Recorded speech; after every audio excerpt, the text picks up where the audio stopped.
Good evening, everyone. I would like to call this special board meeting back to order in our public meeting on the 13th of May, 2025. I would acknowledge that this meeting is taking place on the unceded and unsurrendered ancestral homelands of the Algonquin Nation. And I would like to thank the Algonquin people for their enduring stewardship of these lands since time immemorial, and for sharing with us the knowledge that they have so generously provided in terms of caring for the land and caring for each other. I would like to ask now if any of our board members has an interest to declare. If so, please do so now. And seeing none, I will move on to item 6 on our agenda, report from Committee of the Whole Board in private session. Trustee Jenkins. Thank you, Chair. There were no recommendations from the private section. Thank you very much. Now for approval of our public agenda. Do we have a mover for that? Trustee Nash, thank you. Seconded by Trustee Lee. Is there any discussion on the agenda? And seeing none, I'll call the question. All those in favor of the agenda as presented and opposed, the motion is carried. Moving on then to item 7, the matter for action. I would like to call upon Trustee Milburn, please, to move receipt of the 6th of May 2025 Committee of the Whole report. Vice Chair Milburn. I will now move receipt of the May 6, 2025 Committee of the Whole report. And do we have a seconder for that? Trustee Presley, thank you. Please go ahead. Oh, wait a minute. Are there any errors or omissions? Let's get that straight. Trustee Kaplan-Murth. Thank you. Through you, Chair.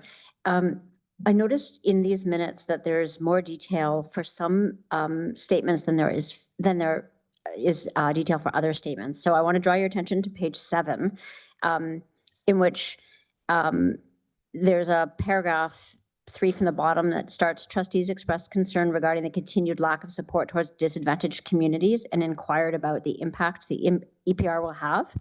And then it goes on to give Director Buffoni's clarification. That is not an accurate representation of the conversation that was had. The trustee, Lyra and myself, we gave a much more clear message around the lack of support for disadvantaged communities. It shouldn't, if you're going to include details for other statements in here, I would like to see that reflected in the minutes, please.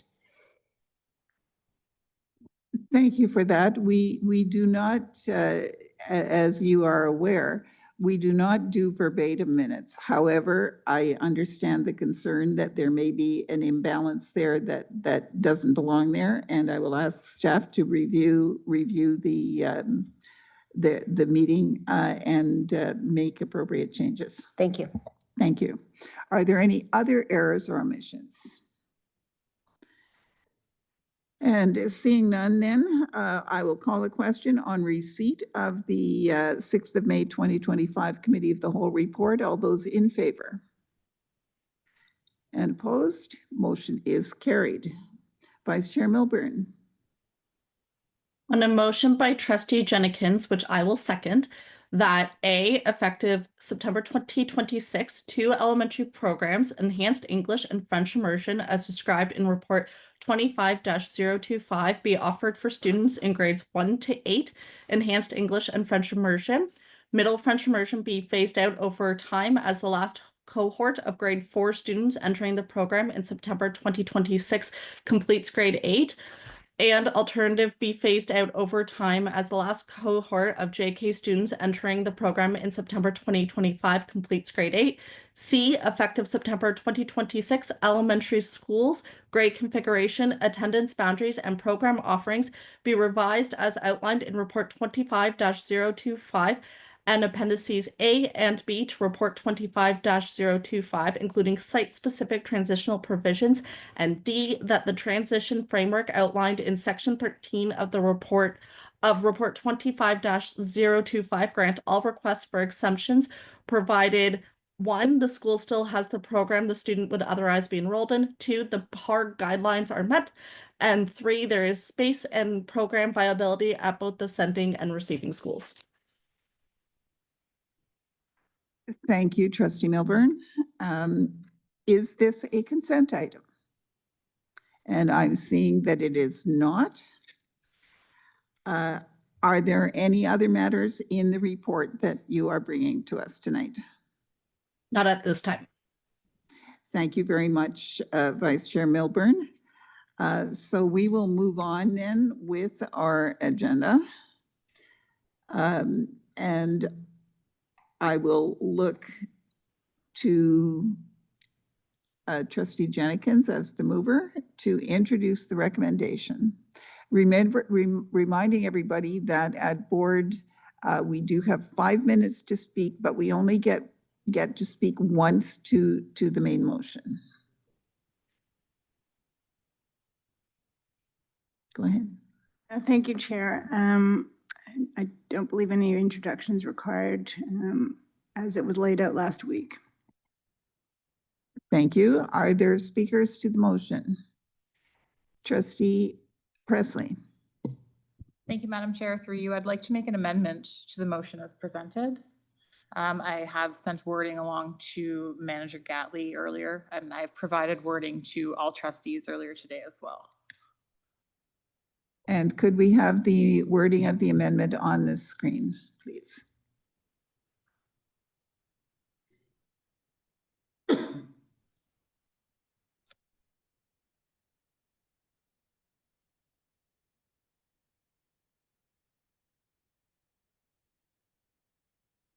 Can you make the print any bigger? Perfect.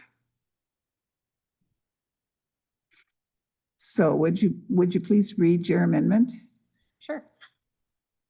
That a new section E be added as follows.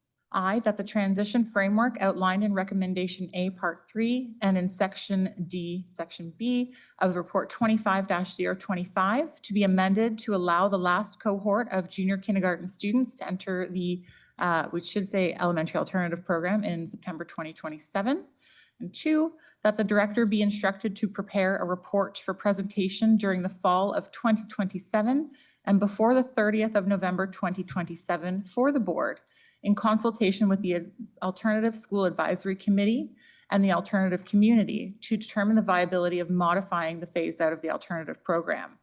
This report should include the following: a geographic site distribution, the possibility of dual or multi-tracking students, update of the tenants informed by various alternative education pedagogies, the name for the alternative program, a cost-effective communications plan, the merits and benefits of the continuation of the alternative program, a detailed costing for the alternative program relative to other programs, and models used for transportation for similar programs in other school districts in Ontario. Thank you. Is there a seconder for this motion? Really? Trustee Lyra, you will second. So go ahead with your introduction, Trustee Presley, please. Thank you, Madam Chair. Give me one moment. I'm bringing forward this amendment tonight, and I believe it reflects the values of this board and the input that we've received from hundreds of our community members that we have the privilege and also the duty to represent. The amendment is not in opposition to the EPR. It's about strengthening it. It's about implementing change responsibly while protecting what's working for some of our most vulnerable students.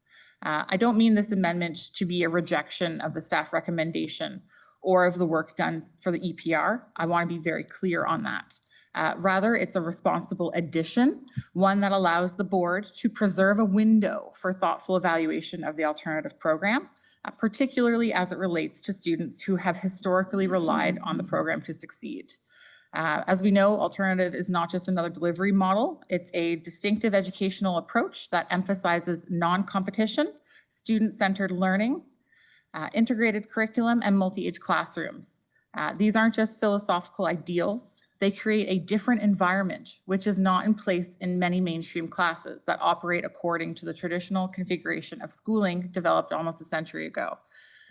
As it stands today, the alternative program serves a higher proportion of Indigenous students and students from low socioeconomic households, many students who identify as neurodivergent or LGBTQ+, for whom these learning environments provide much safety and affirmation, and 37% of students with special education needs, compared to 20% in English core and just 9% in French immersion, highlighting the alternative program's unique effectiveness in meeting complex learning needs without additional staffing costs or specialized placements. For many of these students, it's not just a preference, it's a cost-effective, inclusive alternative to a more resource-intensive supports. For a lot of these students, the alternative program is not just a preference, it's a lifeline. Last week, Director Buffone, in response to Trustee Nash's question, spoke clearly about the work being done to build system-wide instructional frameworks based on universal design, differentiated instruction, and experiential learning. The director and staff have repeatedly asserted that the innovative tenets of the alternative program are at work throughout the district. And this work does show some promise, but it's far from complete. The director noted it will take 15 to 16 months to develop and will require significant investment of time and professional learning to implement across more than 100 schools.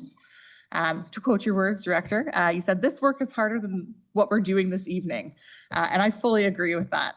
In other words, the system's not yet ready to replace what the alternative program offers. This amendment just simply recognizes that. It does not stop the EPR implementation. It does not undo boundary changes or any programming transitions. All of the work that staff has done and most trustees approved last week will absolutely continue. What this amendment does is it gives us the option to reevaluate whether a modified alternative program should continue after 2028 once we have more information. It's an amendment that calls for the work that we have a responsibility to undertake. Utilization data developed by staff affirms this very important consideration. The amendment works with the EPR staged rollout, not against it. And it gives staff time to do this well, and it gives the community reassurance that we're proceeding with integrity. The amendment asks staff to provide us with detailed costing so that we can make future decisions based on real numbers, not assumptions. It also asks us to look at communications, naming, pedagogy updates, and transportation models, all of which are necessary if we ever hope to modernize or integrate the program with broader system goals. One of the things I've heard most from constituents, many of whom are not even part of the alternative program, is that this review process has unfortunately shaken their trust. People want to believe in the board's commitment to inclusion, transparency, and student-centered planning. At our committee of the whole meeting, we voted to preserve SPC classes because we recognize that some students need something different, something more tailored. This amendment is absolutely in the same spirit. It does not entrench the alternative program forever, but it keeps the door open long enough for us to rigorously evaluate, consult, and design a future with all the facts and voices at the table. Thank you. Thank you, Trustee Presley. Before I start into the speakers list, I have allowed this. I believe the motion is in order, but I would appreciate having staff comment on it before we get into the debate. Sure, thank you. Director? Certainly, through you, Madam Chair. Good evening, everyone. A few comments on the addition of Part E. In principle, Part E doesn't reconcile with Parts A and C approved last week by the Board of Trustees.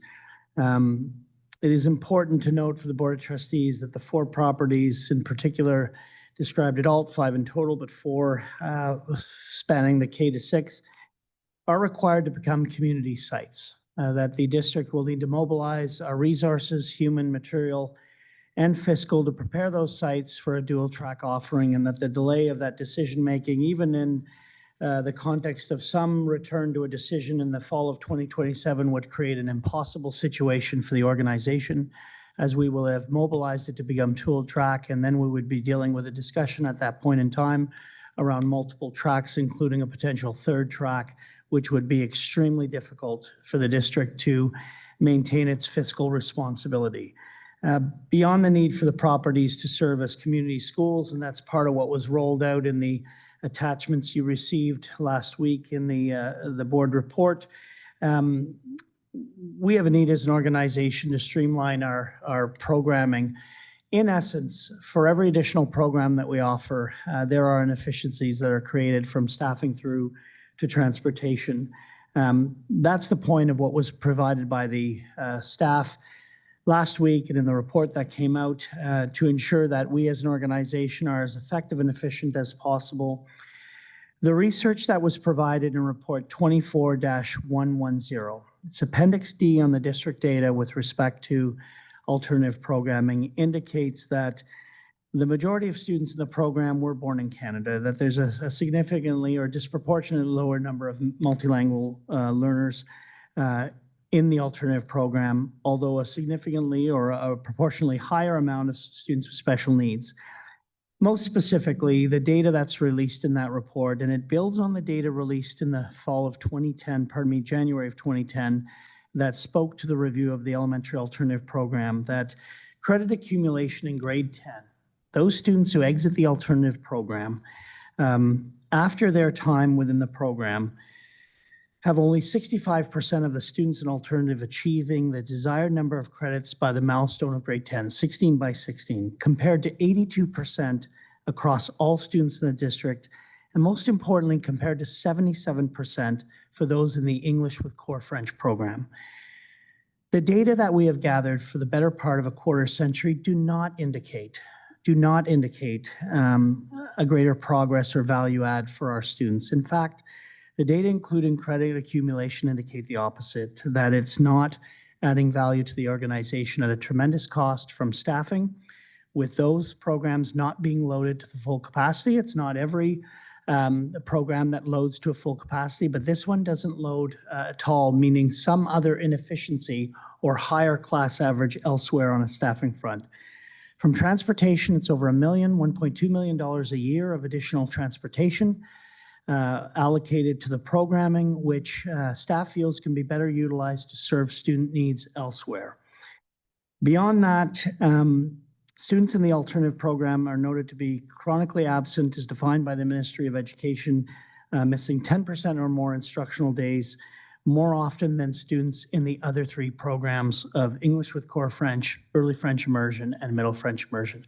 Staff is aware and appreciates and respects that at a point in time, what was proposed in the tenets was innovative programming many, many decades ago, but that many of those tenets are now commonplace across the district, and that the results indicated again in report 24-110 and for the Board of Trustees, report 10-002 from well over a decade ago, indicate the concerns outlined with respect to the programming and not adding value on balance. So although I appreciate the advocacy of the group, considering the importance of the organization to mobilize its resources smartly, staff doesn't feel that the motion will be workable, and the delay will cause a problem as the district prepares to create those sites as community schools, and the importance of that, again, in the plan outlined last week. Reverting from that would mean that we are back into a discussion as a board and as staff into splitting grades up in a different configuration that our feedback during the original proposal indicated was a major concern for the organization. So again, appreciate the spirit of what's being brought forward, but Part E does not reconcile with Parts A and C outlined to the Board of Trustees last week. Thank you, Director. Now, I had Trustee Jenkins on my list, and I can take you off. And I have Trustee Lyra then, followed by Trustee Kaplan-Murth. And since we are speaking to an amendment, the timer will be for 3 minutes. And again, you only get to speak once to the amendment. All right. So my first question, I guess, is to the mover. Is your intention to delay the implementation of the recommendation in the EPR to not allow students to continue to enroll in the alternative program? Not at all. In fact, it seeks to strengthen aspects of the EPR implementation in the sense that with the new cohorts being added, these are in junior and senior kindergarten, and that offering is the same regardless of which program you enter into, whether it be enhanced English, French immersion, or alternative. It is all 50-50 French English. It is the same instructional programming. Therefore, ASAC and myself felt there would be little to no interruption in that fact. And just to clarify for the board, I'd be happy to remove part 1 of E if staff feel that adding new cohorts into the schools would cause undue hardship on the part of staff and planning perspectives.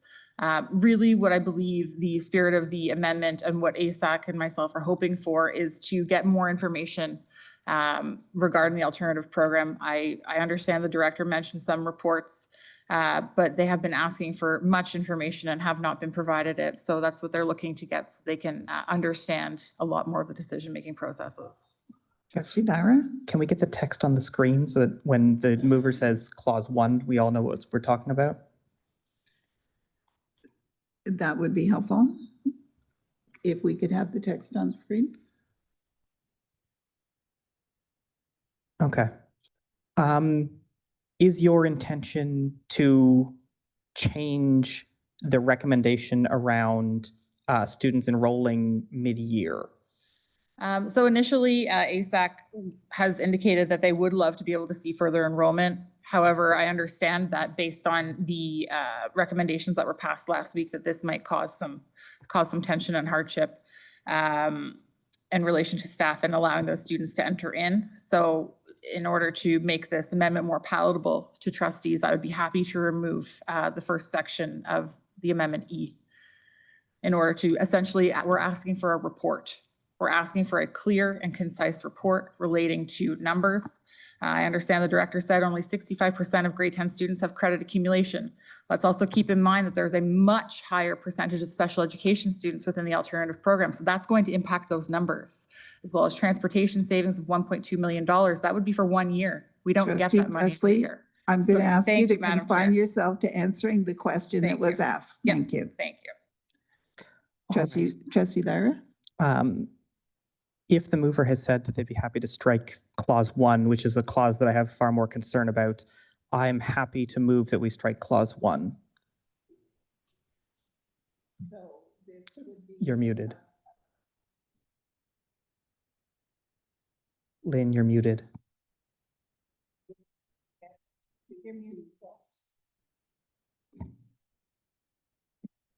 Let's see if third time's the charm. Third time's the charm. This is good.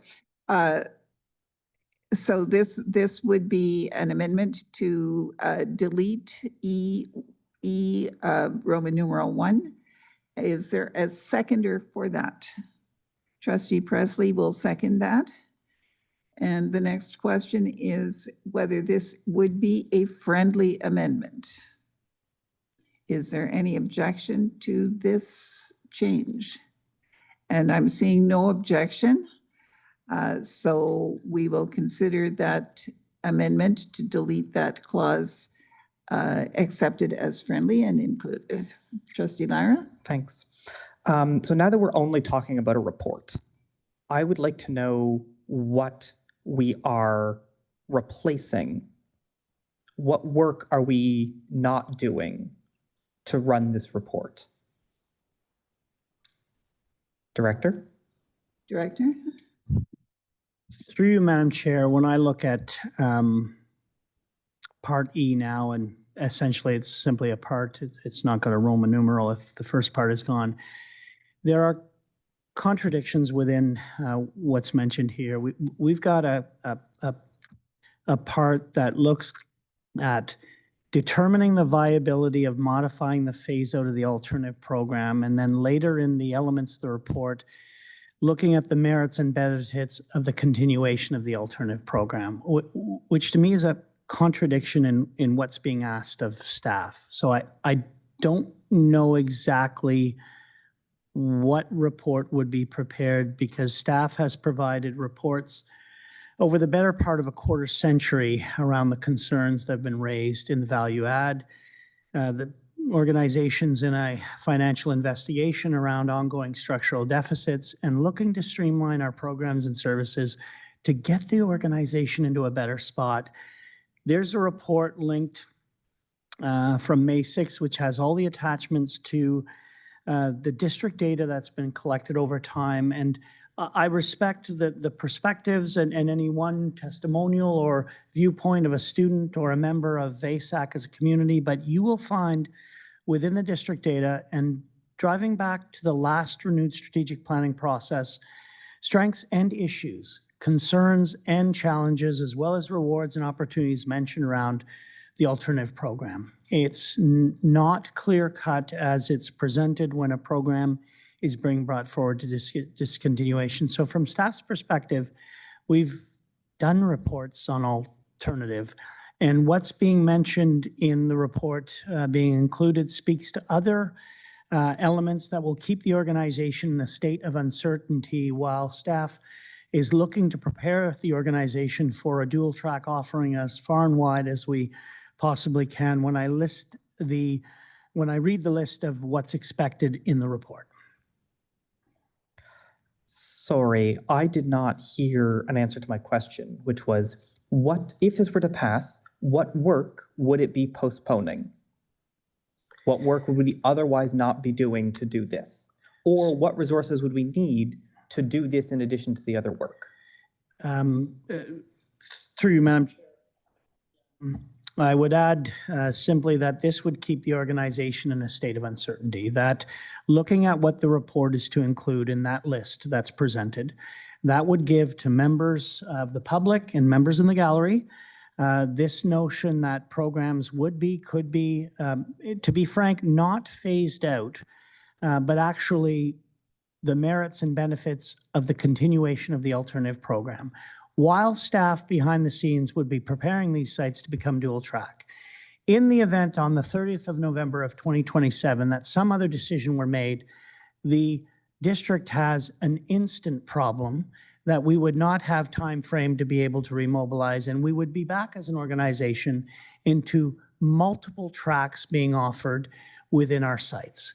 And so again, I can't stress this enough. So Part E does not jive, coincide, map, or mesh with parts A and C of what staff has brought forward. This would be a reconciliation that would be virtually impossible for staff to remobilize and put the organization at tremendous risk when a decision is needed and the organization needs to move forward from that decision. Director, my question is, what work, if this were to pass, putting aside your reservations about whether you like it or not, if this were to pass, what work would it be displacing? Yeah, it would be preparation for the change required elsewhere. When it comes to the work over the next year and a half, 2 years, it would be added to the other 25 years of data on alternative. It would not likely magically change the kind of results we've seen over time. It would be an add-on essentially to the report you have in front of you, but staff does need time to prepare for the other changes of the EPR, including making those sites community-based schools. So there would be an operational impact. Again, I restate that. So the impact would be on the rest of the EPR work or any future work that we are doing? Yes and yes. Thank you. So that was the answer to the question that I was looking for, because I acknowledge that any further work that we want to do requires the staff that we have, because we have a limited number of staff, to do that work. And so I will listen to what my colleagues have to say, but I am concerned that undertaking this work will take away from the other work that we have to do. We have a monumental task implementing the EPR, if it passes, over my objections. And so I don't know if adding this is going to get us to be able to implement the EPR as effectively as we can.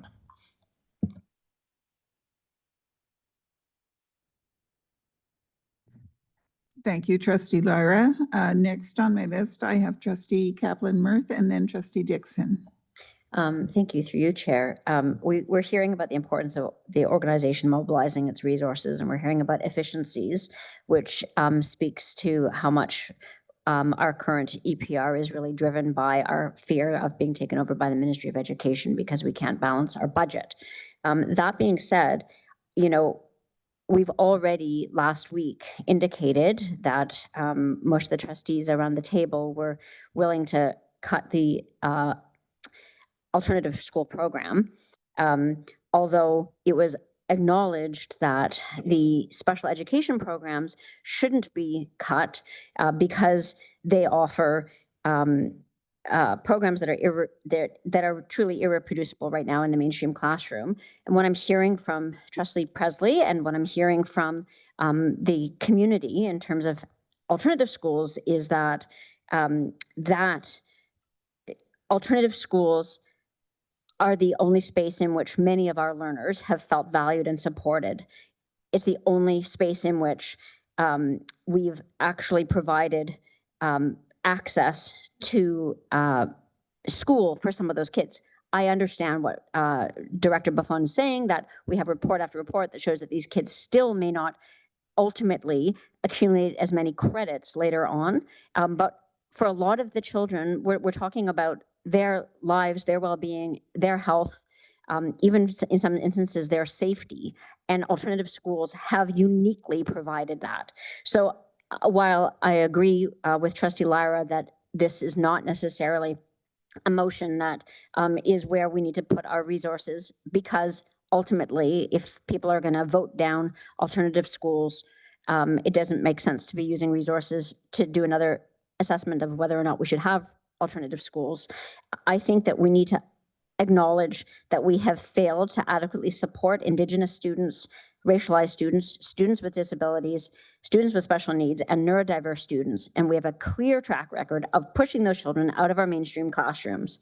So as I said a week ago, I would have liked to see a report saying what are going to be the actual aspects of our paradigm shift, what is going to change in the mindset and also in the pedagogy, the style of teaching and what is happening in the classroom that's going to magically include those children who have historically been excluded.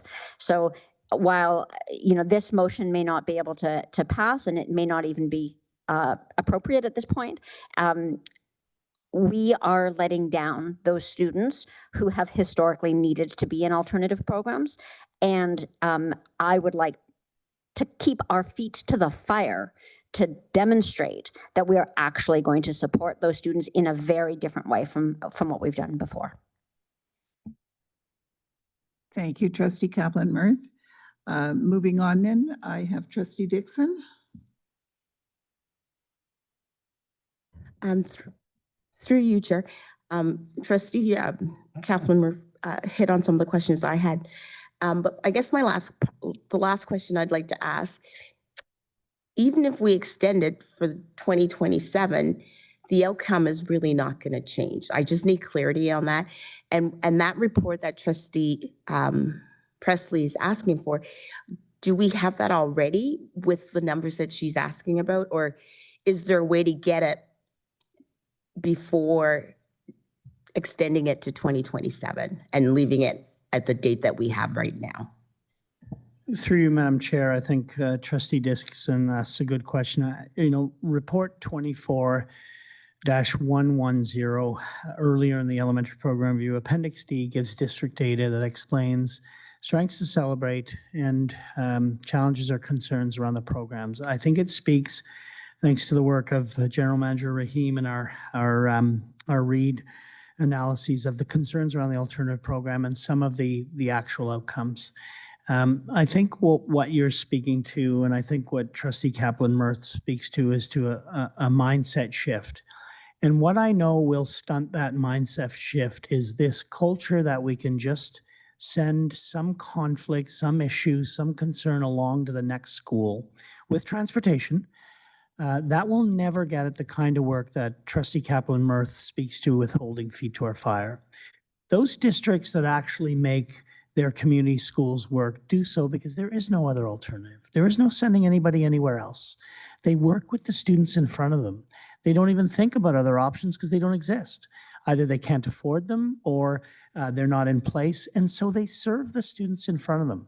I have great faith in our staff, the talent of our staff, working day in and day out to meet the needs of those learners, not an organizational culture that shifts that to the next site along the way. And to be clear with you, Trustee Dixon, if there was another program, an ultra alternative program, you can be sure that students in the programs we have, including the alternative, who ran into an issue would now look to that program and send their kids there. That's the kind of culture shift we need to change. But we stunt or inhibit the ability to serve those students by making those options available. We're looking to create community-based schools where every student in that community is served at their site and with the wonderfulness of a dual track offering site to site to site with very few exceptions. Thank you. That was, Is that it, Trustee Dixon? yes, Chair. And did I see another hand there? I don't. Trustee Bell. There we go. Thank you very much, Chair. I would like to speak to this amendment as well. I've been thinking about how best to bring this forth. We need to demonstrate that we have meaningfully heard the concerns from our constituents. And I can look around the table and I know that all of the trustees around the table have read the hundreds of stories that have come from the alternative program and how it has changed these students, these children's lives for the better. And so I want to share a bit of my personal.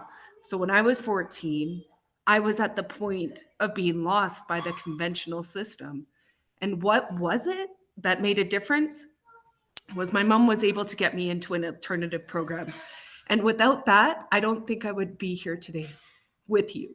And so when we're putting forward a report that's going to look at why and how there have been those successes, the points that Amanda has laid out that she is asking for do not exist in a report format for 2025.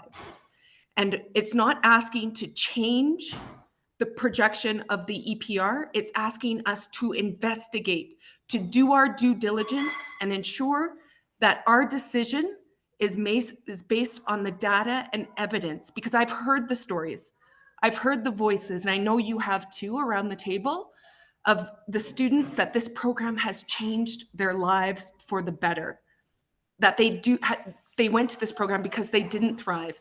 And I do believe that our school system will, in fact, step up and make those changes and include the lessons learned of the alternative system. But before we get rid of a program that we may never get back, a successful program, let's do the research that is being put on this table. Let's make a case to ensure that in the future, if and when we lose students, we know what can actually be done to save those. Because I am one of those students. British Columbia, I was able for the last 3 years of my schooling to be brought into and feel a part of a community that I did not feel a part of before. And it makes a huge difference. I don't have a question, just asking my colleagues to please listen to our constituents and don't throw away a good thing. Thank you, Trustee Bell. And I do not have any more speakers. Oh, Trustee Nash.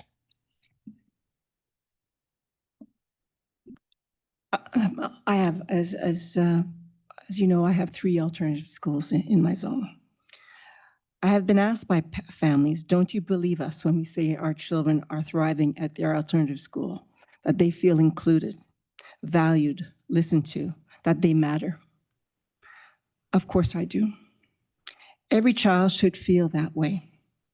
These are good schools with excellent educators, because ultimately, the most impactful factor in a child's academic success and well-being is the person standing in front of their class. It would be false to suggest that only the 5 alternative schools in the OCDSB, 3 of which again are in my zone, are the schools where students are valued. So I just wanted to make that point. Our educators, I know I have been told by principals that more often than not, families choose the alternative program because they feel disenfranchised, because their children's needs have not been adequately met in the mainstream system.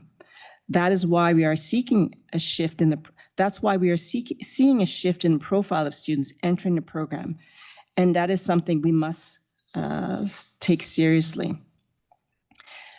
And indeed, some 37% of students in the alternative program now have individual plans, compared to 9% in the typical school. Yet alternative educators are not more specialized, nor do they receive additional supports.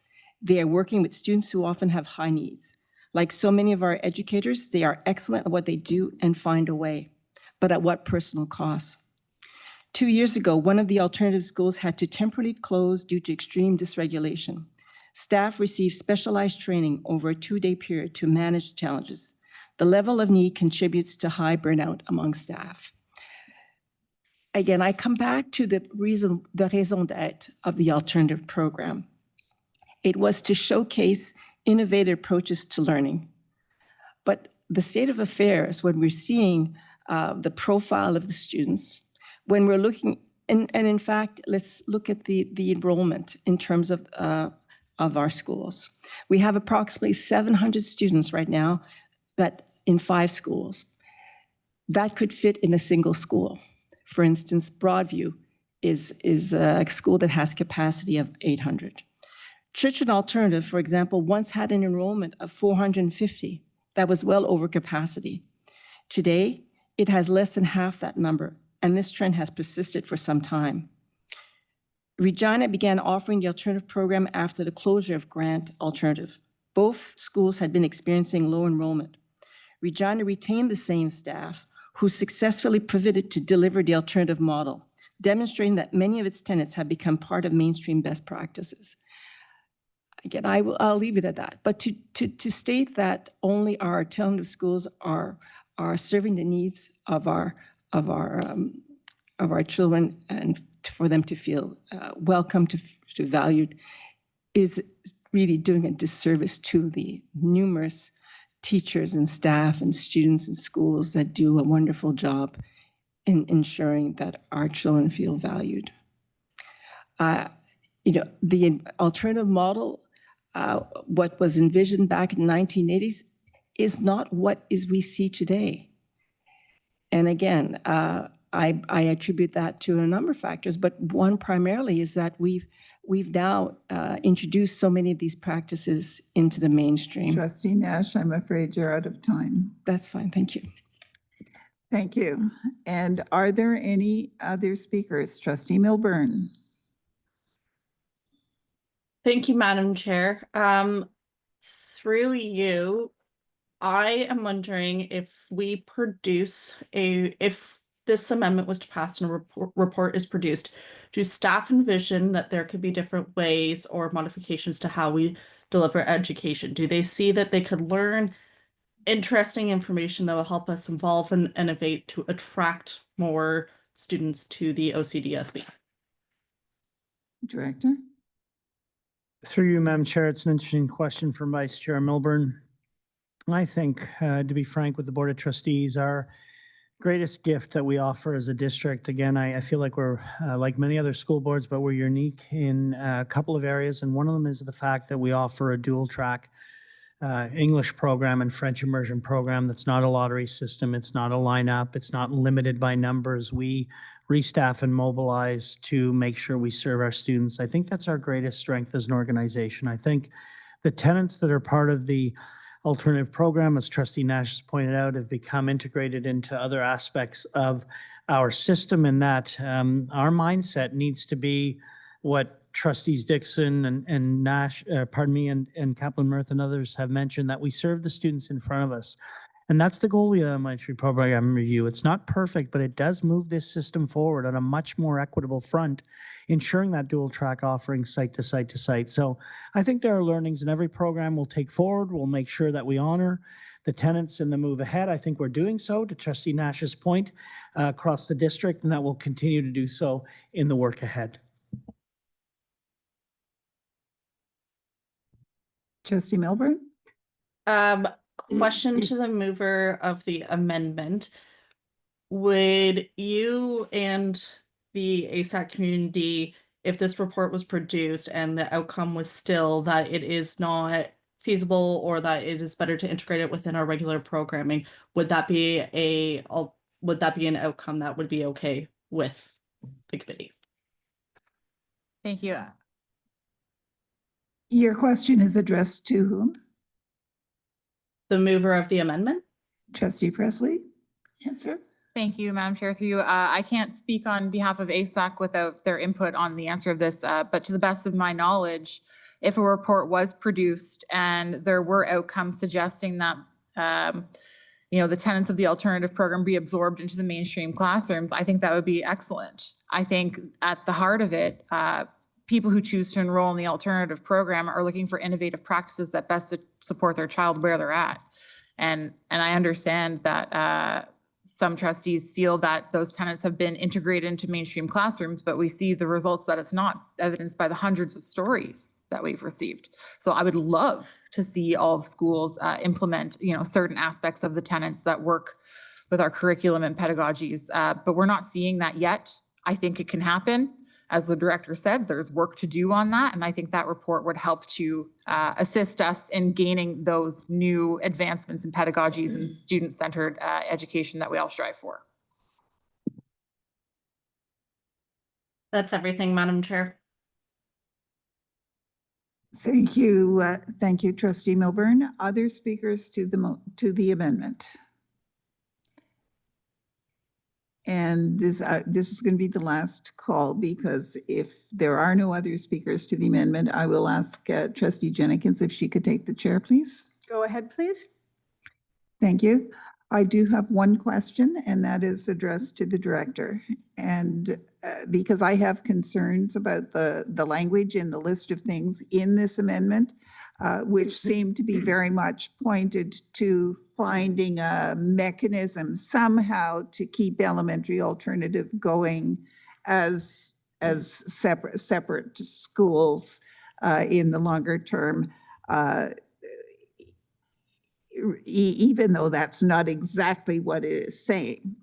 And so my question to the director is, in terms of preparing for the work and doing the work that is going to be happening through the coming year to provide professional development across the system to help school-based staff prepare for the program changes, for a change in mindset and approach to how we work with our students, regardless of what their needs are, how we make sure that every student who walks in the door of a school is going to be welcomed in that school. Would the, and the work that goes in terms of just simply how to do inclusion properly, would that work include incorporating at least some of the tenets of the elementary alternative schools and making that part of that professional development and work with staff across the system? Through you, Madam Chair, in short, yes, Chair Scott, what staff's looking to do and have begun discussions on Tuesday afternoons around strategic simplification, a greater alignment and coherence of the system to ensure that the work moving forward is more explicit, more focused to truly address the achievement and well-being needs of our students, which is clear as day to staff that need to be a focus. Superintendent Laverne, from a program perspective, and Superintendent Stout in learning support are on that work right now in preparation for a refreshed program release, not only the resources we purchase for each site, and refresh for all the other sites who may not be having changes, But for the professional development, that will include not only elements of the tenets, but underpinnings of universal design for learning, differentiated instruction, culturally relevant and responsive pedagogy, and experiential learning at the heart of those renewed frameworks for our teaching and learning approach. So all to say yes to that work. And staff's got the reports with respect to the tenets of alternative program that we can integrate, the ones that do make sense in a broader perspective, and again, some of which already are in place. Thank you for that answer.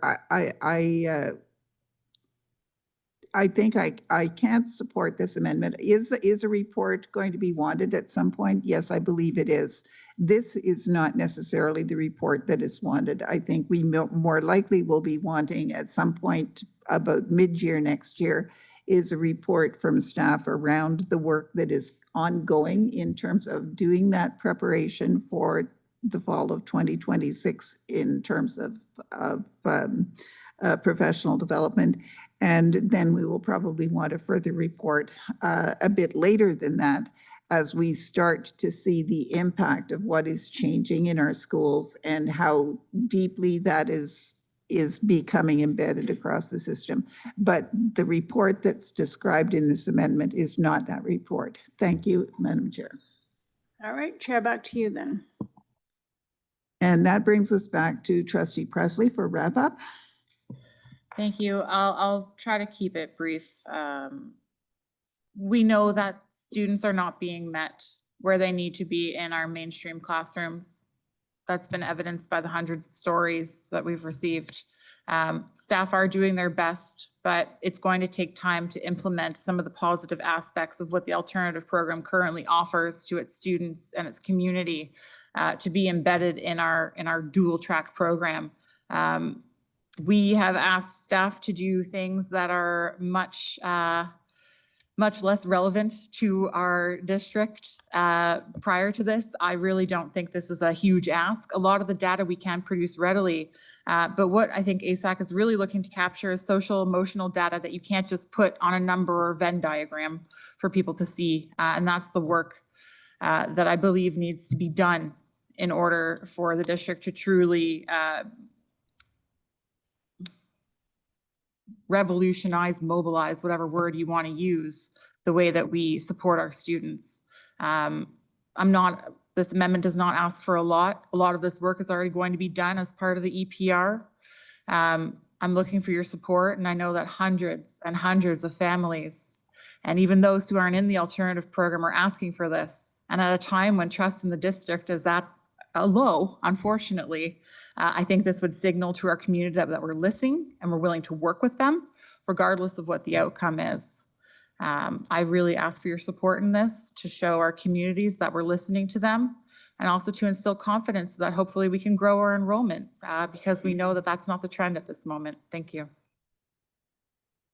Thank you, Trustee Presley. And we will now call the question on the amendment. If we could have it on the screen, please.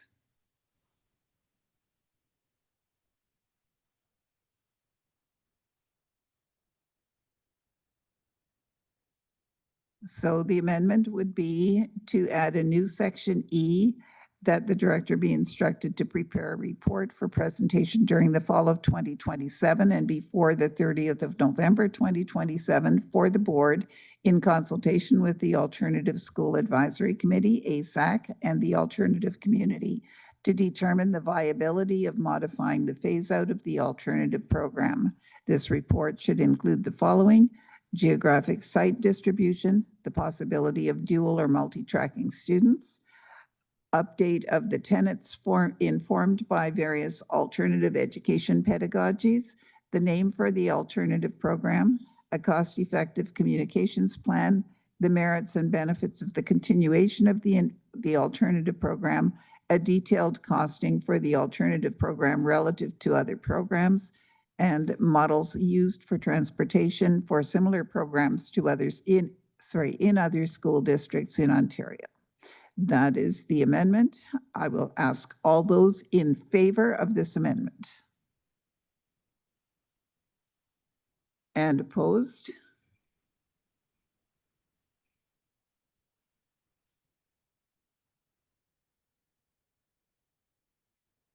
And I can't see on the screen. Oh, okay, I think I've got everybody's hand on the screen. And so the amendment fails. 8 in favor, or sorry, 4 in favor and 8 opposed. And that means that we continue with the motion as brought forward from Committee of the Whole. Trustee Kaplan-Murth, and so continuing with my speakers list, Trustee Presley was the only name on my speakers list. Trustee Kaplan-Murth on the main motion. Okay. I mean, we already voted on this really last week, but I just want to reiterate that the strategic plan was supposed to make a strong commitment to improving quality and accessibility for everyone. And we've heard comments such as we've weighed pros and cons, but we haven't acknowledged the biases in our consultation process. We have not acknowledged the biases in our analysis of the responses. We have not acknowledged the failure of our district to add French immersion to every school.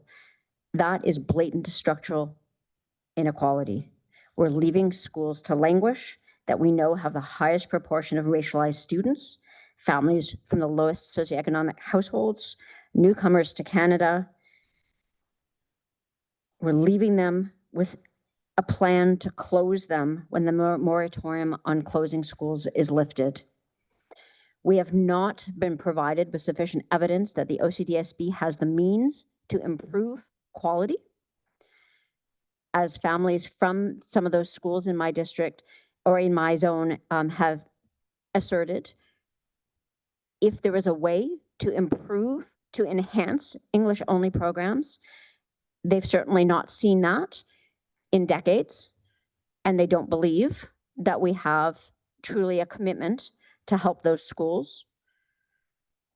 We have not found the best option for all students. If program quality and accessibility were truly a priority, the director and the staff and the board of trustees would not justify leaving 4 out of 5 of the schools with English-only tracks.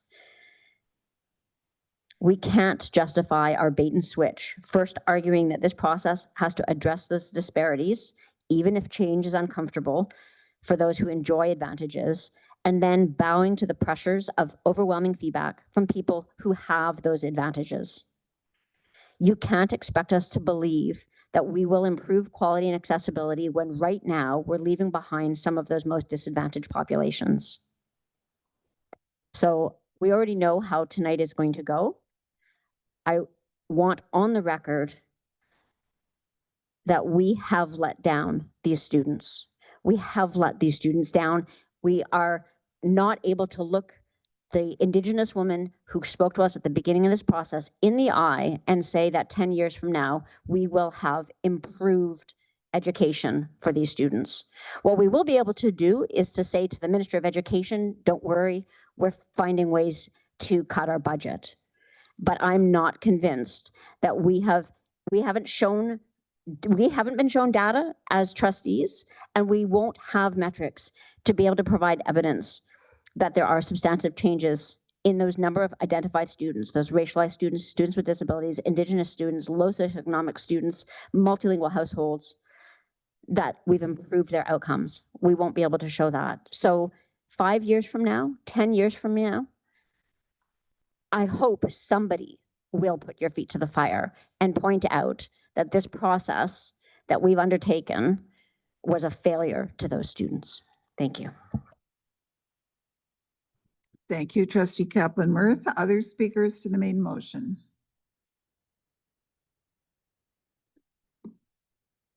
And Trustee Bell. I have Trustee Bell's hands first, and then. Can you give me a second? If you could go to Yes, the we next can. person, that would be helpful. Thanks. Go ahead, Trustee Bell. Okay.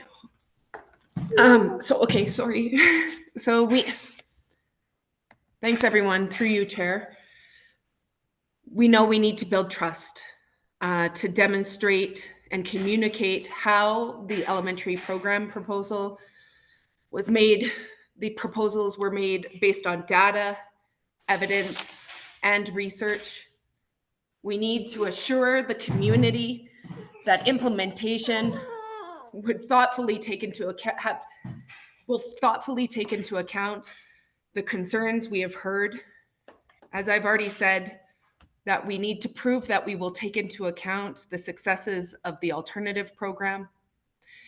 And so tonight I'm voting in favor because I believe we must take this step forward for equity, for equality.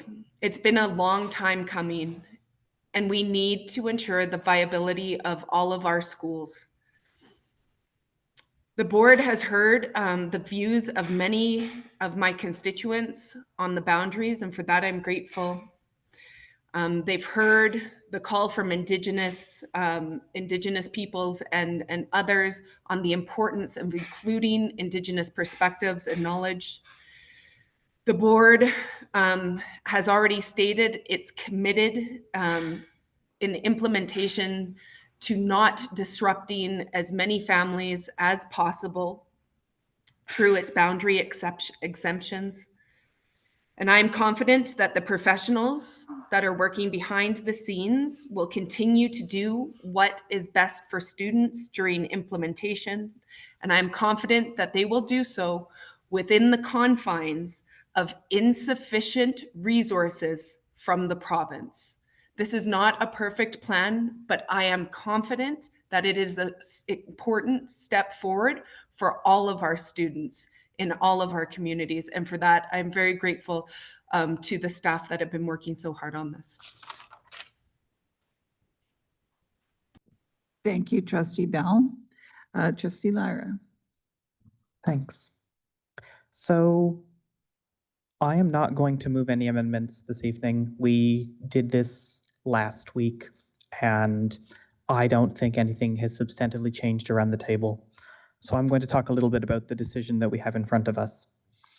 There are good things in this report. Flexible entry is a benefit for families who may not know that their child is going to be able to succeed in French. It is good for students to get a mixed understanding of their colleagues at the elementary level. All upsides, in my view. On balance, we are going to have fewer students on buses, and I know that's not going to be the case in every neighborhood, but there are going to be, on average, fewer students on buses and less bus minutes across the district. That's all benefits. More kids walking to school, more kids biking to school. I see that as all upside. We're going to see cohort continuance. We're going to see a cohort of students stay with their friends from elementary school to middle school to high school. That makes sense to me. That's all upside. We are going to be getting French immersion programs at some of the district's neediest schools, including some of the ones in my constituency. York, Queen Elizabeth, Queen Mary, Robert E. Wilson are all getting French immersion programs. Those are all English-only schools that have historically struggled. RPPS is getting a 7-8 program, which they have been asking for a number of years. These are all benefits to both the district and to my community. There are things that are changing that I am not going to categorize as all good. This was never intended to be a panacea. There are going to be positives and negatives that come out of this. There will continue to be inequality between schools. There are still going to be schools in rich neighborhoods that can fundraise buckets of money, and there are going to be schools in less rich neighborhoods that cannot fundraise buckets of money, and this doesn't change that. There's a lack of a grandfathering commitment, and the amendments that I put forward last week sort of did the best that we could to close this, but there are still going to be individuals who wish they could stay with their friends and who wish their kids could stay at the school that they've been at for the last number of years, and we're not going to be able to accommodate everyone. And so that's not all upside in my eyes. This is, as has been spoken to, is a symptom of a structural funding deficit. We are not funded adequately to meet the needs of education in Ontario and in Ottawa, and these changes are as a result of that. And that is the unfortunate reality, that we have to work with because we are funded primarily, if not entirely, by the province. So all of that said, there are some things that I cannot conscience. Specifically, the continuation of English-only schools in low-income neighborhoods. We are leaving students without a meaningful opportunity to access French education in Ottawa. We see French education in Ottawa as so essential. We are unique, if not almost unique, amongst the province when it comes to the demand for French education, for our willingness as a district to provide French education, and to have gotten 95% of the way there and said, we're going to not provide French education in certain schools, and the schools that we have picked are ones in low-income neighborhoods, really misses the equity mark in my eyes. So right now, in conversations we've had around the table over the last number of years, we ask ourselves, how did French immersion schools end up in primarily wealthy neighborhoods? How could the boards of the past have done that? How could they have created such obvious inequities? We're going to be looking back in 10 years, or some future board is going to be looking back in 10 years, and I suspect there may be some of the very same faces around the table when we do that review. And we're going to be saying, how could the boards of the past have left English-only schools in low-income neighborhoods? Because they're going to continue to struggle. They're going to continue to underperform, and they're going to continue to be internally streamed, where the students who are academically strong are going to take French immersion, and they're going to leave these other schools to flounder. And so I can acknowledge the good in this plan, and I do not begrudge anyone who chooses to vote in favor. But I cannot conscience not doing everything we could to support those students in low-income areas. And for those reasons, I'll be voting against this proposal, despite the good things it has. Thank you. Thank you, Trustee Lara. Other speakers to the main motion? I'm giving you ample time to think about it. Trustee Blackburn? Thank you, Madam Chair. And through you, I've listened carefully over the last year and a half. I've been sitting at this table for quite some time now. And I can say last week and the week before, and even up until today, I participated in a lot of events in my schools, art shows, talent shows, musicals, bands playing in my community, spent a lot of time in my community. And I can tell you, and this board and everybody listening to this meeting, that the schools in Barrhaven are very student-centered. The people who work in my schools care very deeply for each and every one of their students. They know their students. I see principals all the time, and big schools with 800 kids in them, and the principals know the children by name. That's student-centered, my friends. That's student-centered. In my opinion, it's nonsensical to suggest that staff would bring forward a recommendation that would make things worse for our students. That just doesn't make sense. That's not why people in this room who are employed by us get involved in the education field. They get up every morning with the notion of making lives better. Over the years, people have said to me, Donna, why does the Catholic board get more funding than the public board? I say, oh, but the Catholic board doesn't get more funding than we do. They just spend it more wisely. And then we wonder why our outcomes aren't better. It's pretty simple, my friends. It's pretty simple. I get, and I've heard this many times, and people have mentioned past decisions. There was the staff recommended in 2009 to close the alternative schools, and at that time, the board didn't take the opportunity. And that's happened with many other decisions, which I've mentioned before. Leadership takes courage, and I'm encouraged by what I've heard around the table from my colleagues that are going to show that courage tonight. These decisions are difficult, and I understand that people will be upset by them, but that's no different than most decisions we make.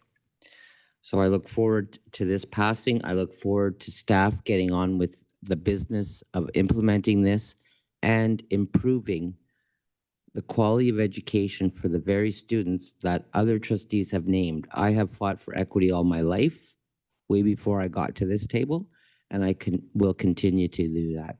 Thank you, Madam Chair. Thank you, Trustee Blackburn.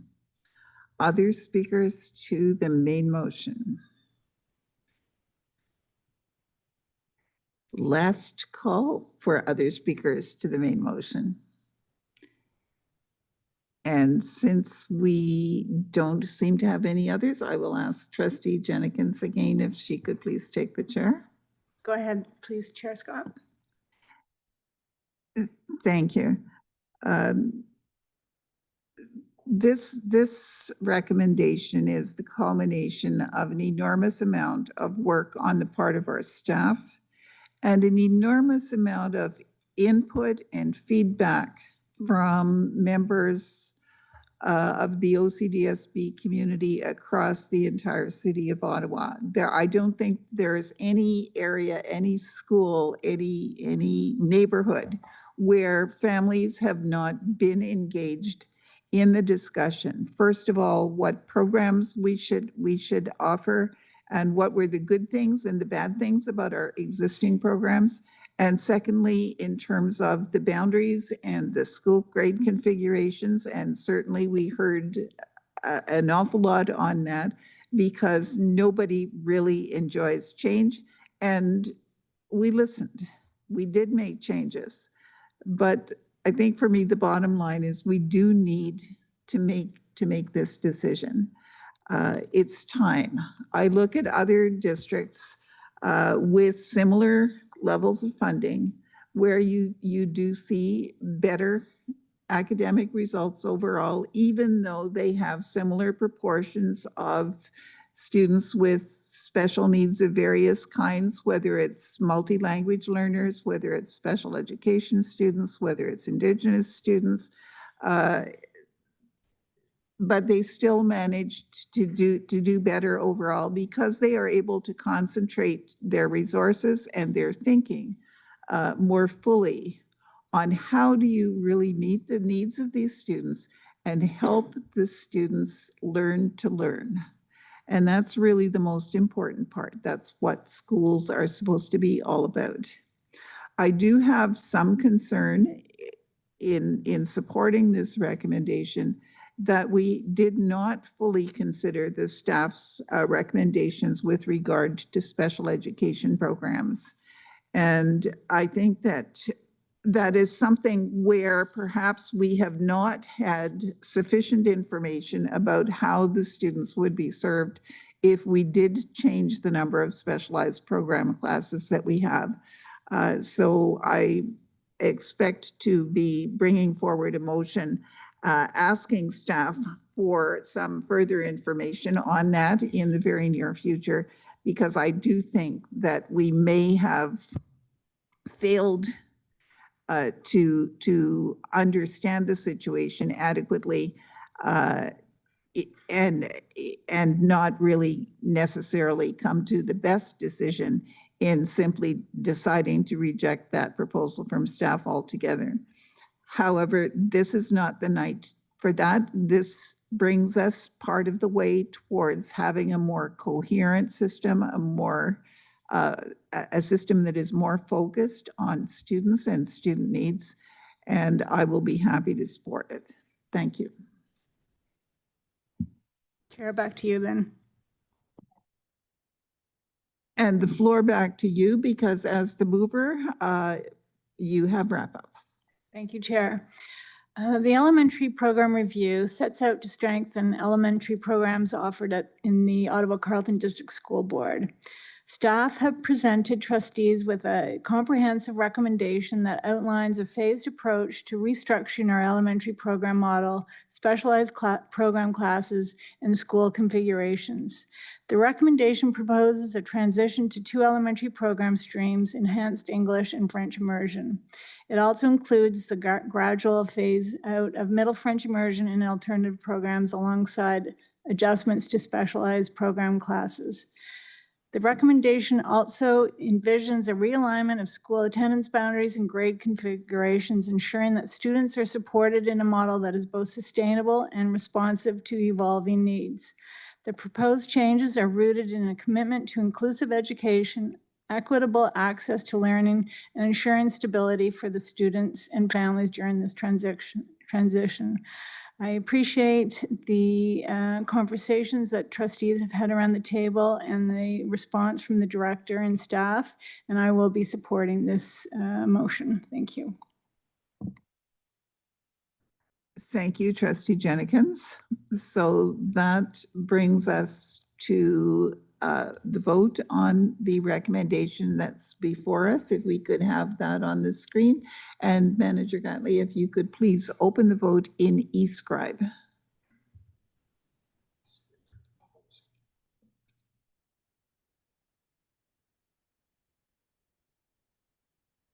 Does anyone need the recommendation read again, or are we all good?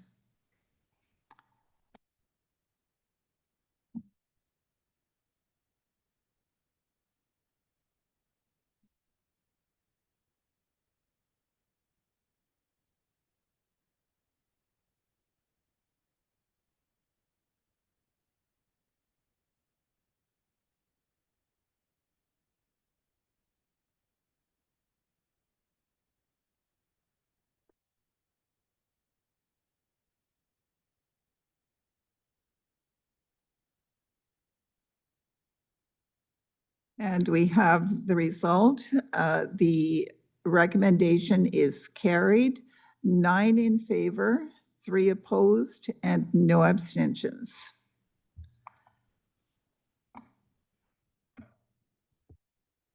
And moving on with our agenda, item 9 is matters for information. I believe we have no new matters for information, which brings us to the end of our agenda. I declare this meeting adjourned. Thank you all very much.